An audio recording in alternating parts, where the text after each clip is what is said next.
السلام علیکم ورحمت الله وبرکاته. محترم پوښتنه کړې ده چې سلفیانو وایي موږ د سلف صالحینو پر کردار او پر نقش پر قدم باندې روان یو، نو زموږ نوم هم وایي دا تقاضا کوي چې موږ سلفیان یو، د سلف صالحینو په نقش په قدم باندې عمل کوو.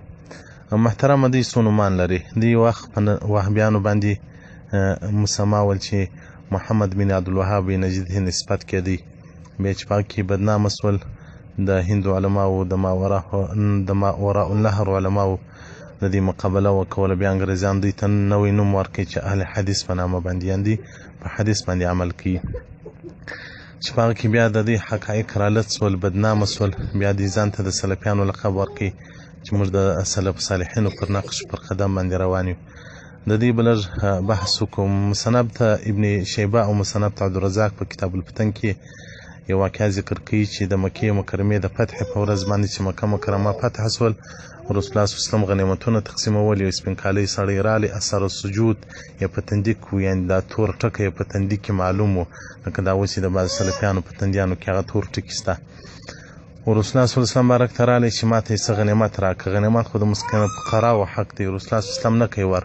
دوم وار بیا رالی، درېیم وار چې رالی چې جواب سو رسول الله صلی الله علیه وسلم بارک ته ولته عادل دی نه وکړي. رسول الله صلی الله علیه وسلم ته قهر ورلی ول، په اسمانو کې ما ملایکې په امین باندې پیژني چې ته امین یې، نو دا ستا حق نه دی په دې کې. عمر ته نو مبارک توره له پوښه وکښله ول، یا رسول الله اجازه راکړه چې زه سر ځم پرې کړمه.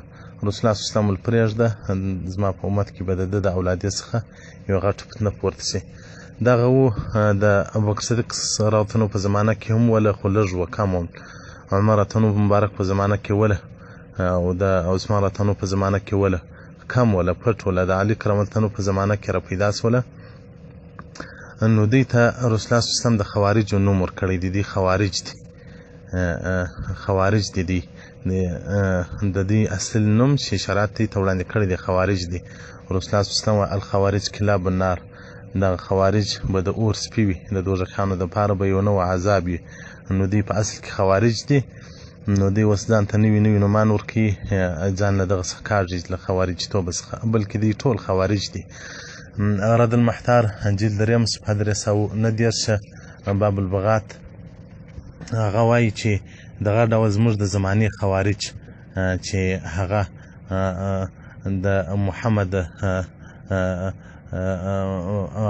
بن عبدالوهاب النجدي چې دوی پر حرمینو شریفینو باندې غلبه پیدا کړه او حالت یې د مسلمانانو وینه وبهولې او علماء کرام شهیدان کړل، خو الله جل جلاله بیا دوی ناکامه کړل.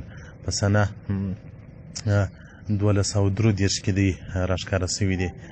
خوارج ته موږ کافران اوس ویلی، خو دا هغه اهل بدع دي، هغه بده ډله ده، هغه د دین تخریبونکې ډلې ده.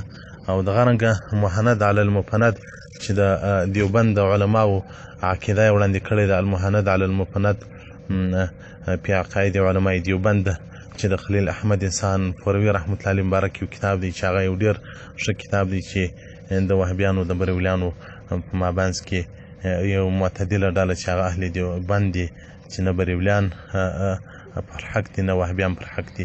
د یو مستقل کتاب جوړ کړی دی، مهند علی المفند، صفحه 14 السؤال الثاني عشر 12 سوال یې کړی دی چې تاسې ته په محمد بن عبدالوهاب نجدي کې څه وایاست چې هغه د مسلمانانو وینې روا بولي او د مسلمانانو مالونه روا بولي، هغه چې د دوی پر عقیده باندې نه وي، هغه ځانونه هغه خلک مشرکان بولي، خپل ځانونه وسلفو ته نسبتوي. ګوره سلفو ته د جواب ورکړی دی، الحکم عندنا فیهم ما قال صاحب در المختار.